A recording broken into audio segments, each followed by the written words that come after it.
Hello, Weekend Warriors. Welcome back to the workshop. Let me say right now that if you hear a noise in the background that sounds like somebody torturing an orbital sander, that is my wife in the back torturing an orbital sander. She's doing some furniture refinishing, and that's what she does. I don't do that sort of thing, which is a good thing. So I build it, she finishes it. Good match. All right, so there's that. It's been a while since I did a video, and that's because I have been busy. Part of that being busy has been preparing for retirement. After 25 years of training naval aviators, I'm done. I get to be in my workshop more, which means more videos, which hopefully you like that sort of thing. I know I certainly do. The other thing I've been busy doing is publishing a new book. It's called The Demon's Eyes, as you see here. It is the second book in the Soul Forge series. The first book being Fox Eyes. You can get both Fox Eyes and The Demon's Eyes on Amazon. They're available in Kindle, paperback, and hardback editions. Just search for me, Christopher Lorelli. If you buy them and you enjoy them, or even if you don't enjoy them, leave me a review. Tells me what I'm doing right and what I'm doing wrong. Hopefully I get better. Anyway, enough of the shameless plug. Let's get to the build project. This project reminds me back into the days of being harassed on YouTube by Lee from UTease. I wonder whatever happened to him. Anyway, this is a new exposure unit. It is a blacklight LED. So the blacklight is a ultraviolet light exposure unit. So it works a lot better than any of my old stuff. But before I show you this one, I'm going to show you all the old stuff so you appreciate what's going on here. The cost on this was under $100. My first exposure unit was $100. And it didn't work nearly as good as this does. So there we go on that. So I'm going to go through, I'm going to get out the old stuff, give you a peek at it, briefly describe how it worked, and then we'll take a look at how this one was built. I'm not going to build another one, but I'm going to show you how this one was built, how easy it was, and even demonstrate what something else I had to build while I was at it. So that's about it for now. You stay tuned. I'll get my old stuff out, and I'll be right back. Here we have the very first piece of screen printing equipment I ever bought. It is the UDO. Now, the UDO was a great marketing scheme by Provocraft. They used 2 a.m. infomercials. And if you are not sleeping well and you're up at 2 a.m., you're easily influenced by their marketing. But, by the way, they're the ones that make the Cricut vinyl cutters. But this was one of their more failed efforts.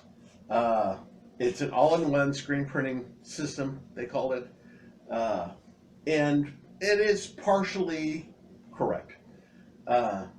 So it consists of a light table, and their light table, you can have a tracing light table, or you can get all the lamps on at once and have an exposure table. Their screens were these flimsy things. Now, it actually worked for my first few prints. This was fine. It got my family their t-shirts. But for doing real screen printing, forget it. I mean, it's sheet metal with some mesh on it. Now, doing the exposures, the same as any other exposure, you would put your film down. There used to be bunks here that would capture the screen. But you put your screen down, and then they had another table to flip down that I've trimmed down to that. And then you throw some weight on it and hit your exposure. And you see there's an exposure clock on here, but it works in 30-second increments. And with their film that they used to sell, cut down for these things, it took about 7 minutes of exposure time. Okay, I outgrew this in about 2 weeks. It is kind of cool that, you know, you can store your screens in here like this. There's slots for 2 screens. Of course, getting them out is sometimes difficult, as I saw with this one that I shoved in there a little while ago just for grins. It doesn't want to come back out. Anyway, so I'm going to have to get a pair of pliers to do that. Anyway, it just became a exposure table for me. And so this guy, he was okay. I've kept him around for nearly 15 years. So I guess I've gotten my use out of it. I've got my $100. These things sold for $300 new. I picked mine up for $100 off eBay. So not a bad investment to get started in screen printing.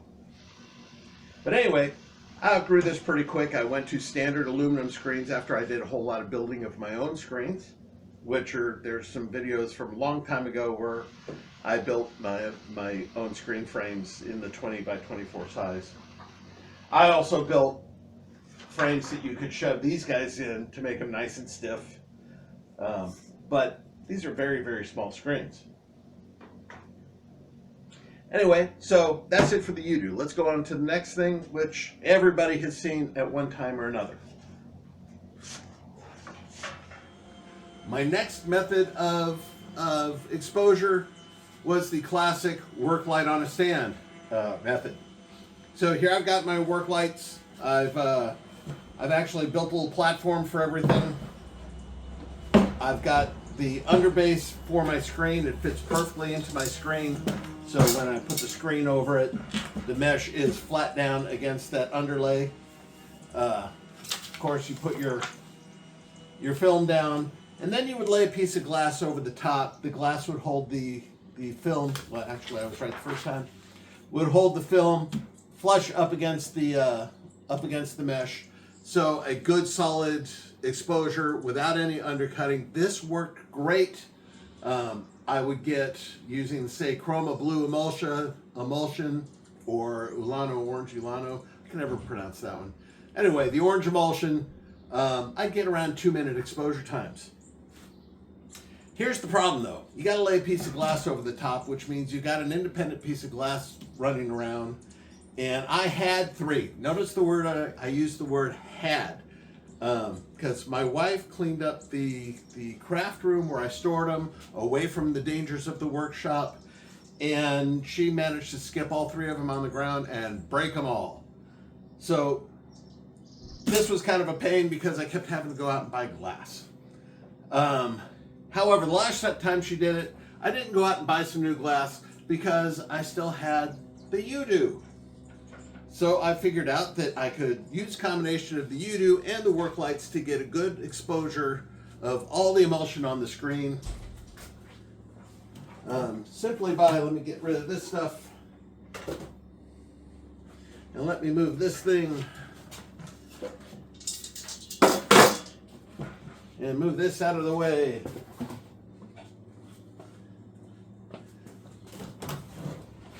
Simply by placing the UDO underneath the work lights.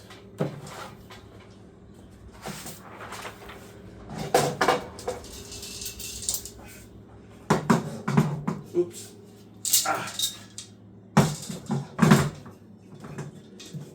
Doing the exposure thing with, once again, using all the pieces of the UDO while I'm doing it.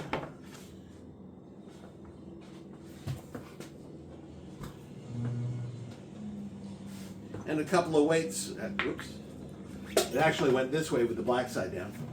And using a couple of weights to make sure it laid flat, pressing the everything together. And so I would expose using the UDO light, and then the rest of the emulsion that wasn't covered by that light would be covered by those lights, and I would get a good solid exposure all the way across. So I would have design where I wanted design, and I would have solid emulsion where I wanted solid emulsion, and I wouldn't have all kinds of lines washing out and all of that kind of stuff. However, as you see, it's still small. I can only get so much of an exposure. I can get maybe 12 inches across. So not a prime situation. So I've been hearing for years about using blacklight LED strips and building an exposure unit out of that. So I did. Let's have a look at that unit. All right, last but not least, we have my latest build, my blacklight LED exposure unit. Now, this thing was built out of scrap lumber. The sheet material I got off of a crate that was being left out to rot at work, and I got permission to remove it, of course. So it's a 3/8 top with 5/16 plywood edges, and then 1/8 inch lifters that ride on the edge of the underbox to keep the top from resting on the glass itself. And then it's coated with a coat of poly just to make it a little bit more weatherproof, so it doesn't absorb wood and swell and all that good kind of stuff. And I just chipped off another piece of glass, which you're going to hear about in a couple of minutes. Okay, so the bottom of the unit, where the business gets done, it once again is made out of 5/8 inch plywood on the edges. The bottom is another piece of 3/8 inch. All the corners are shot with crown staples, so that's why you see the little oblong looking holes here. Those are all crown staples shot into place. And then the bottom is also shot into place. It is flush all the way around. I put some sealant on the edge because once again I got out of sequence, and I put the glass on the top before I put the poly onto it. So I had to seal it around so when I brushed the poly on the edges, it didn't drip down the sides and inside and get on my glass. Don't make that mistake when you build yours. On the inside, the 3/8 inch plywood for the bottom is then covered with a foil tape. That's just to provide a little bit of extra reflection. Whether it needs it or not, I don't know, because I didn't run a test with or without. I also glued in some standoffs to produce a well for the glass. And basically what I did is I put the glass down on the table, and before I put the bottom in place, I put the glass on the table, put the box down over it, clamped everybody down so I knew the edges were flush with the table and the glass was flush with the table, and then I glued those strips into place. So the glass, I know, is flush with the edges all the way around. So those are about 1/4 inch or 5 millimeter strips on the edges all the way around. And I just glued those in with hot glue. I didn't do anything special for that. All right, now the LED strips themselves, they are SM5050, as I recall, as opposed to 2538s or 35, and I can't remember the last number on the 35s. The difference between these and those other ones, these have 3 LEDs per module. So let me get my my hand cannon here. All right, I'm going to bring it down close. So each one of those square modules there, those white square modules, have 3 LEDs in them. So I'm going to turn them on and watch what happens when I turn it off. So you see them all turned on. Now watch when I turn it off. Do you see the 3 separate LEDs shining?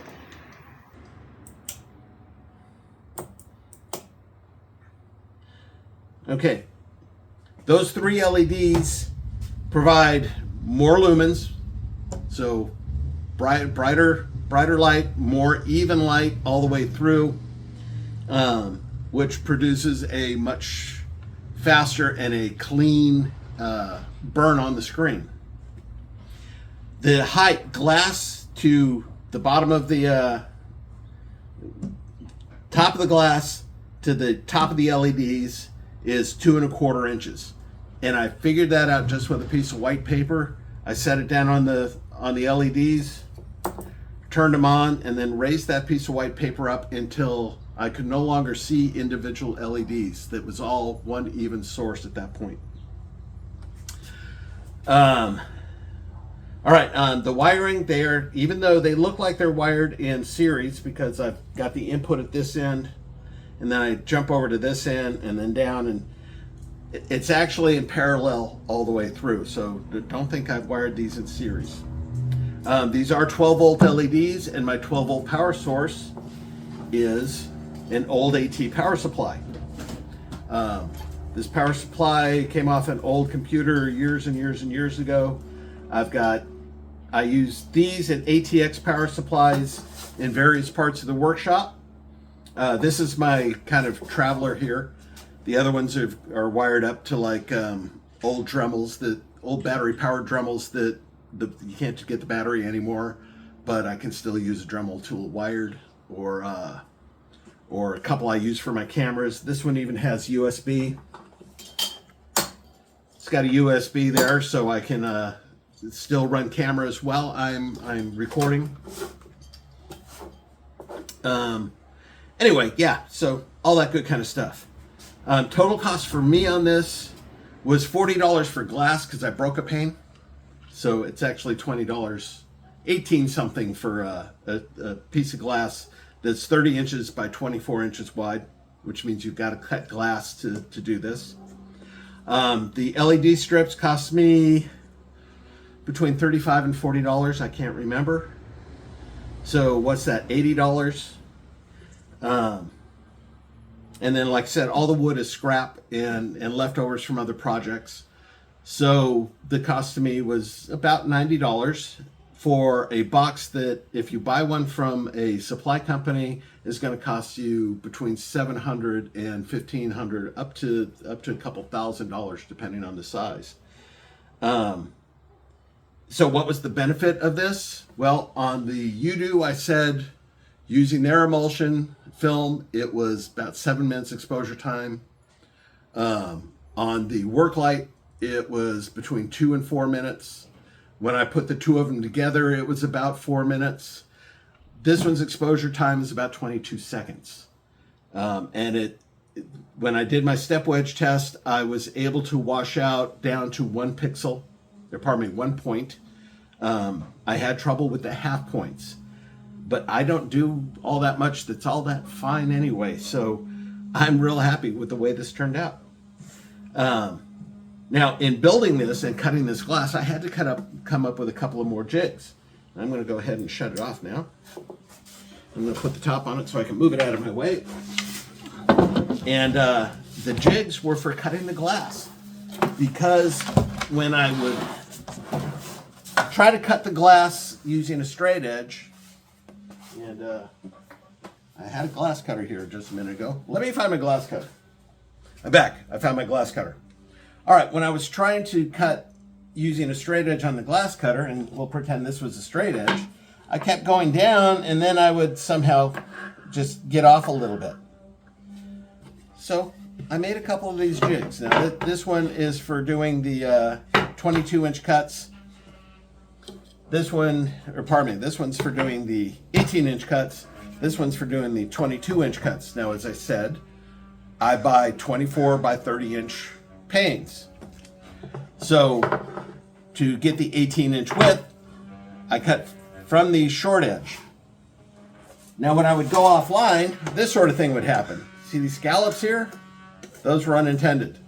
It's because it did not break cleanly. It did not cut cleanly. And you cannot scrape more than once across the glass, or else it really chips things up. So you see, I don't know if you can see it on the camera, but I've got a line drawn here to get rid of these scallops. And what I'm going to do is I'm going to bring this to the edge. I'm going to take my new jig here, and I'm going to line it up so the line I drew is right down the middle of the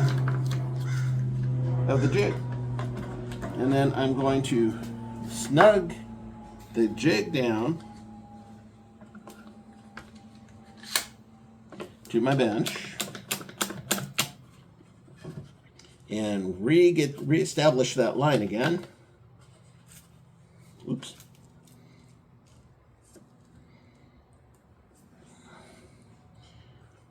Okay, I've reestablished the line. Now I'm snugging this down. I am not cranking on it. I'm snugging it.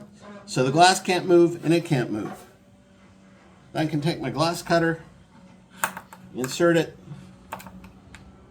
one clean line across.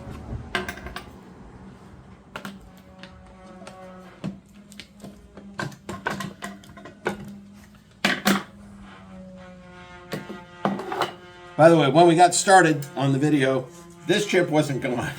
I did that when I moved something else offline. Anyway, we're going to give this thing a couple little whacks here to cause the stress. This is causing the stress to go through that line. Then turn this guy over.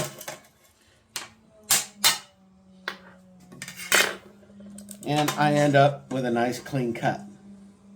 Now, I didn't do that on the first piece of glass, and I was going to settle for edges that look like that. And then I set it down, and as I turned, I kicked it, and I broke it into 100 pieces. So it was a good thing that I did that, because it's so much better now on this guy.